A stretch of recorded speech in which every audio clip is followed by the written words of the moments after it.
네, 반갑습니다. 부동산 전망하는 남자 골든마우스 인사드립니다. 최근 무더위에 도쿄올림픽이 진행이 되고 있는데요. 우리나라 양궁들을 보면 정말 대단하다고도 할 수 있습니다. 저는 실력도 실력이지만 멘탈적으로 엄청나게 강하다고도 할 수 있는데, 그 실전에서 자기 실력 발휘를 하는 그 선수들한테 응원의 말씀 보내드리면서, 실질적으로요, 부동산 같은 경우도요, 영원히 올라가는 것도 없고 영원히 떨어지는 것도 없습니다. 거기에 맞춰 가지고 상승의 여력이 크다 그러면 상승을 하고요, 상승폭이 그 상승의 여력보다 크게 상승을 했으면 그 다음부터는 상승폭을 줄이는 게 사실이고요, 그 다음에 너무 많이 올랐으면은 조정받게 되어 있어요. 또한 반대로요, 교통이나 편의시설이 좋아지는데 그만큼 가격이 미치지 못하고 타 지역 대비 가격 상승률이 미치지 못했다고 하면 기다리면 오르는 게 당연한 부동산 상승의 당연한 부동산 시장의 원리라고 할 수 있습니다. 잠시나마 말씀드린 게, 최근에 상담 내역 중에 하나가 워낙 꺾이지 않고요, 지금 무더위와 같이 부동산 가격이 꺾이지 않다 보니까 심리들이, 부동산 심리, 매수자의 심리가 그만큼 급할 대로 급해진 그런 상황이라고도 할 수 있는데요. 지금 입장에서는 저는 그 두 가지 관점에서 이야기를 드려요. 실수요자 입장에서는 지금 사도 괜찮냐 물었을 때는 골라서 사라고 얘기를 드려요. 워낙 가파르게 올라갔지만 앞으로의 상황을 보면 1가구 1주택 실수요자 위주에서는, 실수요자 입장에서는 기다릴 필요는 없어요. 나중에 조정을 받는다 쳐도 상승적인 여력을 길게 본다 그러면은 부동산 가격 같은 경우는 조정이 있겠지만 그 입주 물량이 늘어나는 그 시기에는 당연히 조정은 있을 거예요. 그렇지만 실수요자는 참을 수 있을 거라고도 얘기를 드리지만, 갭 투자라고 한다 그러면 저는 지금 기다리라고 말씀드릴 수밖에 없습니다. 지금 현재 갭 투기를 들어가서는 증권처럼 단타를 치고 빠질 수 있는 그런 제도가 아니에요, 부동산은. 특히 다주택자들 같은 경우는 양도세 부담이 워낙 크기 때문에 단기로 치고 빠지는 게 쉽게 말해서 지금 시장 하에서는 가능하지 않다고도 얘기 드릴 수 있는데, 그런 조정을 거쳐 가지고 다시 가격적으로 메리트가 나오면은 갭 투자를 들어가는 거겠지만, 실수요자 같은 경우는 틀리다고도 할 수 있습니다.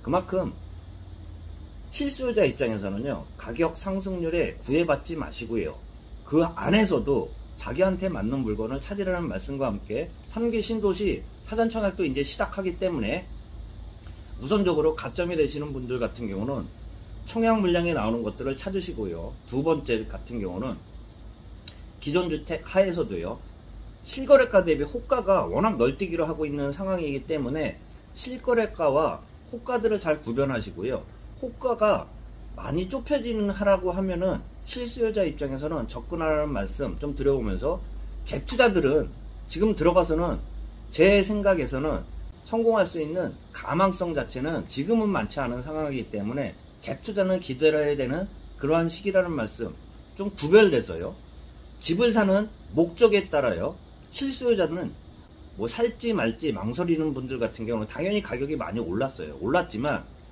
여전히 자기한테 맞는 물건이 있나 계속 찾아봐야 되는 그러한 시장이라는 말씀 좀 드려보면서, 갭 투자는 지금 들어갈 수 있는 상황 아닙니다. 아파트 가격 같은 경우도 전혀 꺾이지 않는 상태에서요, 단독이나 다가구 주택뿐만 아니라 오피스텔까지 가격 상승률이 이어지고 있는 그러한 상황이라고 할 수 있습니다. KB부동산 월간 주간 가격 동향 분석을 봐도요, 아파트가 계속 꺾이지 않는 상태에서 대체자라고 할 수 있는 단독 연립주택 같은 경우도 상승률을 키우고 있는 그러한 상황이라고 할 수 있습니다. 보통 사람들 같은 경우는요, 직장하고 집하고 멀기를 바라지는 않을 거예요. 그렇기 때문에 수도권이, 직장이 많다 보니까 수도권 내에서도 아파트를 우선적으로 찾을 거고요, 당연히 신규 분양을 먼저 찾을 거고, 그 다음에는 기존 아파트를 찾을 거예요. 그렇지만 가격 상승률이 높으면 일부 좀 주변에 있는 그 지역들을 찾게 되는 게 정상적일 거예요. 그러다 보니까 그 주변까지 부풀어진 그 가격대가 형성되다 보니까 아파트 대비는 선호도가 조금은 좀 떨어진다고도 할 수 있는, 황금성이 좀 떨어진다고 할 수 있죠. 단독이나 다가구 주택까지 상승을 이어가고 있는 상태에서 주거용 오피스텔 같은 경우도 지금 상승을 지속하고 있는 상황이라고 할 수 있습니다. 특징을 보면 주거용 오피스텔 같은 경우는 오피스텔 가격도 상승하는 게요. 수도권 지역 중에 아파트가 워낙 많이 올라갔고요. 단독 다가구까지 올라가다 보니까 더 멀게 직장과 그 주거를 찾기보다는 주거용 오피스텔로 수요가 몰리면서 수도권 평균 매매 가격 같은 경우도 지금 10제곱미터 초과 아파텔 기준, 아파텔 같은 경우가 주거용 오피스텔이라고 할 수 있는데요. 상승하고 있는 그러한 상황이라고 할 수 있습니다. 단계들을 보면 선호도가 많은 아파트가 먼저 올랐고요. 그 다음에 아파트 대비 그 대체제라고 할 수 있는 단독 다가구 주택까지 옮긴 상태에서 직장과 너무 떨어지지 않는 그 주거를 찾기 때문에 주거용 오피스텔까지 지금 바람이 불면서 전체적으로 올라갔다고 할 수 있습니다. 그렇기 때문에 제가 말씀드린 것처럼 전체적으로 전국적으로 안 오르는 가격대가 없는 상태에서 싼 지역을 계속 찾는 그런 갭투기 같은 경우는 실패할 수 있는 확률이 많다는 말씀 좀 드려보면서 나중에 좋은 지역이 조금이라도 조정을 받으면 지금 현재 부동산 시장 같은 경우는 갭 투자하는 그러한 시장은 아니란 말씀 좀 마지막으로 드려보면서 영상 마치도록 하겠습니다. 참고하시길 바라겠습니다. 네, 골든마우스였습니다.